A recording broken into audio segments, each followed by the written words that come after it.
ఎవరెవరు ఏంటి అనే ఒక అవగాహన కూడా వాళ్ళకు ఉంటుంది కాబట్టి రేపొద్దున అక్కడ వచ్చినప్పుడు అని చెప్పి ముందుగా మిమ్మల్ని అందరినీ కూడా ఇక్కడికి పిలవడం జరిగింది. అదేవిధంగా అరవింద్ గారు కూడా మీ అందరికీ కూడా ఈ సినిమాకి సంబంధించింది కానీ ఇటు గురించి కానీ ఒక 2 ముక్కలు ఆయన మెయిన్ ఇంపార్టెంట్ విషయాలు చెప్పాలనుకుంటున్నారు. ఒకసారి అన్ని కూడా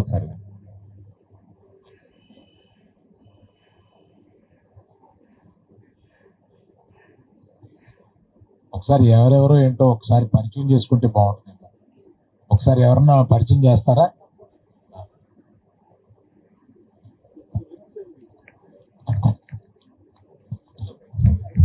మూగి గురుమూర్తి గారు లాయర్ గారు అండి ఆయన. So he's the represent for whole members అండి. ఆ తర్వాత కారి తాతారావు గారు, కోనాటి నరసింహరావు గారు, మైలిపల్లి కామరాజు గారు, కారి తాతారావు గారు సర్పంచ్, కోనాడ నరసింహారావు గారు జిల్లా మత్స్యకారుల సంఘం జిల్లా అధ్యక్షులు, మైలిపల్లి కామరాజు గారు వీరిపాలెం పంచాయతీ, అంబటి రాంబాబు గారు ఎక్స్ సర్పంచ్, గలగల్ల కామేశ్వరరావు గారు మచ్చిలేశం పంచాయతీ, మైలిపల్లి ఆనందరావు గారు బడివాన్పేట అధ్యక్షులు, మోగపల్లి రాముడు సర్పంచ్, మైలిపల్లి పిల్ల తాతారావు గారు సర్పంచ్. ఈ మచిలీసం అనేది ఎక్కడ ఉంది? శ్రీకాకుళంలో ఉంది. ఇలాంటి మనుషులంట, వీళ్ళు ఇన్ని కష్టాలు పడ్డారంట, ఇవన్నీ ప్రపంచం అంతా తెలియబోదు. దానికి ఇప్పుడు మచిలీసం అనే ఊరు ఉందని మన జిల్లాలో కొంతమంది తెలుసుకుంటారు, ఆంధ్రదేశంలో కొంతమంది తెలుసుకుంటారు. ఇవాళ ఇండియా మొత్తం తెలియడానికి చాలా సంతోషం.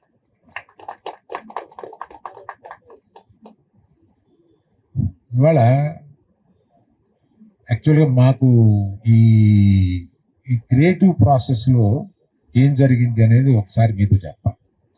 ఇది మాకు ఒక లవ్ స్టోరీ,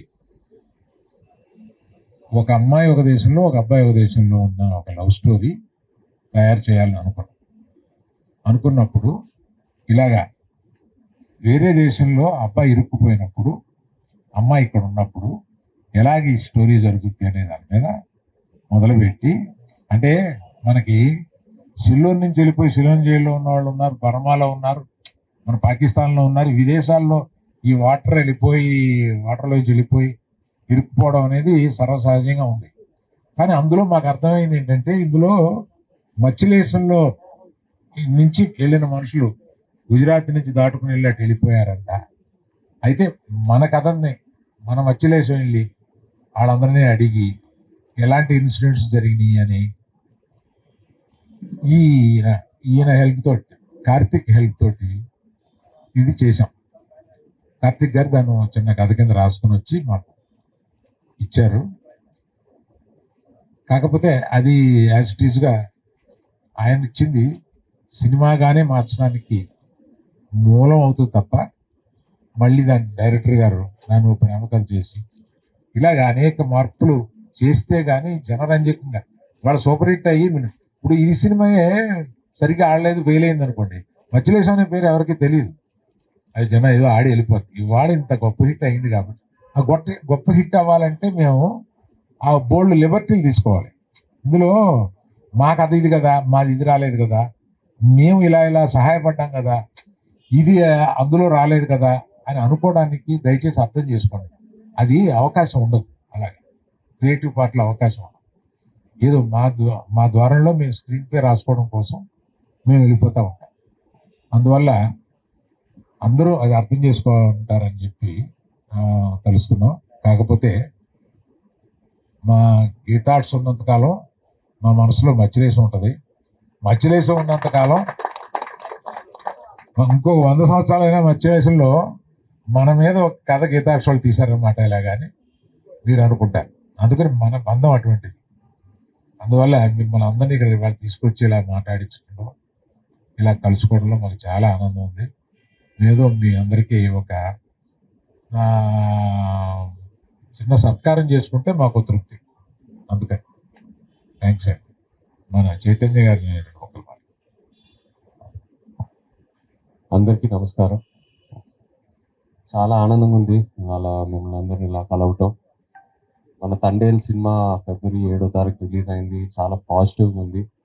నిన్న కూడా సక్సెస్కి మనం విజయవాడ సైడ్ రాజమండ్రి అట్లా వెళ్ళొచ్చాము, అందరినీ కలిసాం. చాలా మంచి రెస్పాన్స్ ఉంది. సో ఒక నటుడుగా ఫస్ట్ మీ అందరికీ, మీ మచిలేశంకి థ్యాంక్ యూ చెప్పాలి ఎంతైనా. ఎందుకంటే ఫస్ట్ నాకు చందు మొండేటి ఈ కథ చెప్పినప్పుడు ఒక ప్రేమ కథ, ఒక లవ్ స్టోరీగా చెప్పాడు.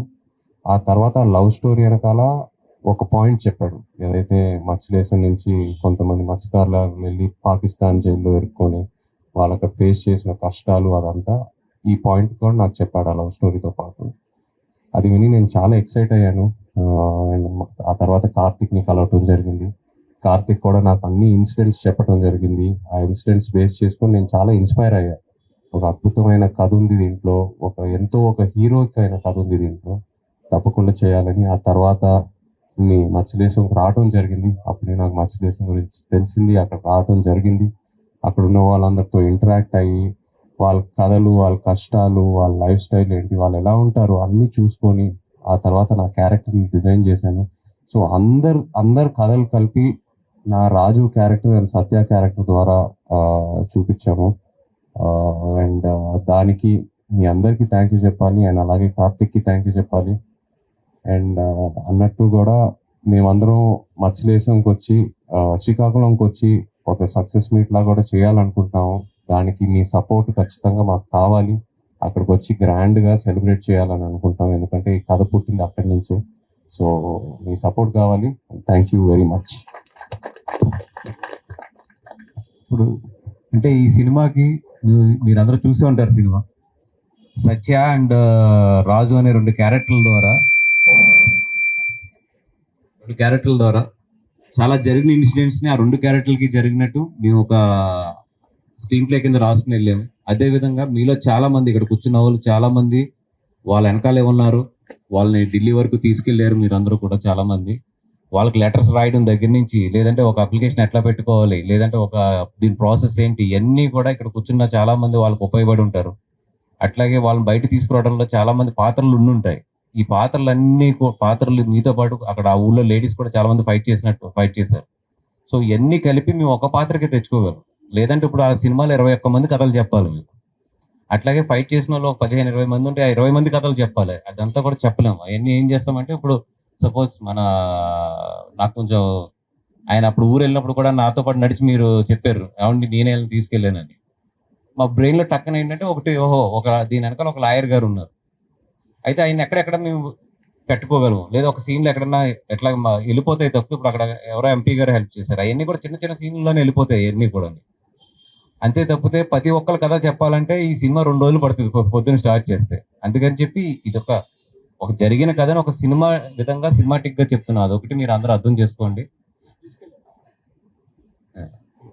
బియాండ్ ద స్క్రీన్స్ చేసిన వాళ్ళు అందరినీ ఏంటంటే, మేము డెఫినెట్గా ఏదైనా ఇంటర్వ్యూలో మాట్లాడినప్పుడు కానీ, లేదంటే మీ ఊరు వచ్చినప్పుడు మాట్లాడినప్పుడు కానీ 100% వెనకాల